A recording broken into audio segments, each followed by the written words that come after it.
महात्मा गांधी जीवन दर्शन समिति की जिला संयोजक एवं किशन कुंड विकास समिति के अध्यक्ष हिमांशु शर्मा के अनुसार कोविड कार्यकाल की त्रासदी हम सब देख चुके हैं। इसी वजह से संकल्प लिया गया है कि सभी नागरिक ज्यादा से ज्यादा पौधे लगाएं। इससे आने वाले समय में ऑक्सीजन की कमी से किसी भी भारतीय नागरिकों को परेशानी का सामना नहीं करना पड़ेगा।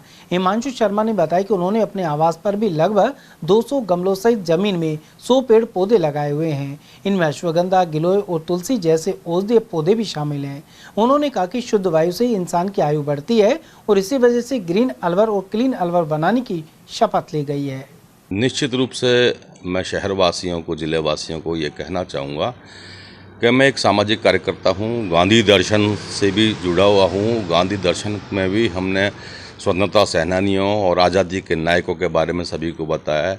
हमारी सामाजिक संस्था है किशन कुंड विकास समिति, वो भी समय समय पर इस तरीके के कार्यक्रम आयोजित करती रहती है और मैं कांग्रेस पार्टी से भी ताल्लुक़ रखता हूँ। कांग्रेस पार्टी से ही हम लोग जुड़े हुए हैं। निश्चित रूप से इस समय मैं ये कहना चाहूँगा कि हम लोगों ने वो त्रासदी झेली है जो कोविड जब पूरे वर्ल्ड में आया था, पूरे हिंदुस्तान में जब कोविड आया था, जिस तरीके से लॉकडाउन हो गया था, हमने ये देखा था किस तरीके से ऑक्सीजन की कमी की वजह से हमारे लाखों बहनों भाइयों ने दम तोड़ दिया। तो उसी समय हमने शपथ ले ली थी, हम सभी समिति के लोगों ने, गांधी दर्शन के कार्यकर्ताओं ने शपथ ले ली थी कि हम सब अपने घर को बिल्कुल ग्रीन बनाएंगे। चारों तरफ वृक्ष, पेड़ पौधे। हम लोगों ने संकल्प लिया कि जिनके घरों में अगर जगह कम है तो वो गमले के माध्यम से वृक्षारोपण करें। और हमारे घर, चूँकि मेरा घर है, इसमें ज़मीन भी है कच्ची, तो आप देख रहे हैं कि मैंने यहाँ सैकड़ों की संख्या में पेड़ पौधे लगाए। इससे ये मिला कि हमें एक शुद्ध ऑक्सीजन, कहते हैं कि शुद्ध वायु अगर मिलेगी तो आयु बढ़ेगी। निश्चित रूप से मैं ये कहना चाहूँगा कि सभी को, क्योंकि हमको इंसान है, हमको सबक लेना चाहिए किस तरीके से हमारी गलतियों की वजह से पेड़ पौधे हम लोगों ने जिस तरीके से नष्ट कर दिए, जिस तरीके से हमने जंगलों को नष्ट कर दिया है, उसका खामियाजा हमारी आने वाली पीढ़ी ना भुगतें।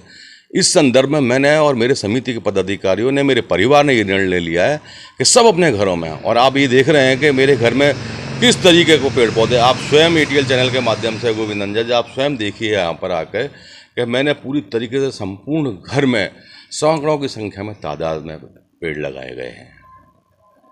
तो लोगों को क्या प्रेरणा देना चाहिए? निश्चित रूप से मैं ये कहना चाहूँगा कि एक तो आपको शुद्ध वायु मिलेगी। सभी हमारे साथियों को, शहरवासियों को, जिले वासियों को, प्रदेशवासियों से अपील करना चाहूँगा कि और अन्य प्रदेशों की तुलना में हमारे राजस्थान प्रदेश में कम वृक्षारोपण हो रहा है, कम जो है लोग पेड़ों की ओर जागरूक नहीं हो रहे हैं, क्योंकि जहाँ वृक्ष होते हैं वहीं बारिश आती है और बारिश आने से ही फसलें लहलहाती हैं।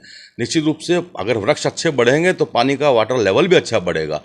तो मैं सभी साथियों को की ओर से ये कहना चाहता हूँ कि सब अपने घरों में कम से कम एटलीस्ट, कम से कम अगर ज़्यादा नहीं कर सकते हैं तो गमलों में, पानी की बोतलों में मनी प्लांट्स लगाएं, ऐसे पौधे लगाएं जिससे आने वाले समय में जैसे कोई कोविड जैसी कोई महामारी आए तो हम सब मिलजुल कर एक वृक्ष के माध्यम से हम लोगों को उनको शुद्ध वायु प्रदान कर सकें, जो सिलेंडर की कमी हमें हमेशा के लिए ख़त्म हो जाए। आपने किस तरह के पेड़, फलदार, पौधेदार? निश्चित रूप से आप सब देख ही रहे होंगे कि ये हमने नींबू है, उसके बाद हमने पपीते का लगा रखा है, अमरूद का लगा रखा है, नीम तक के पेड़ पौधे यहाँ लगा रखे हैं, आंवला, गिलोय, तुलसी, अश्वगंधा, ये सारे पेड़ पौधे यहाँ सारे के सारे लगा रखे हैं।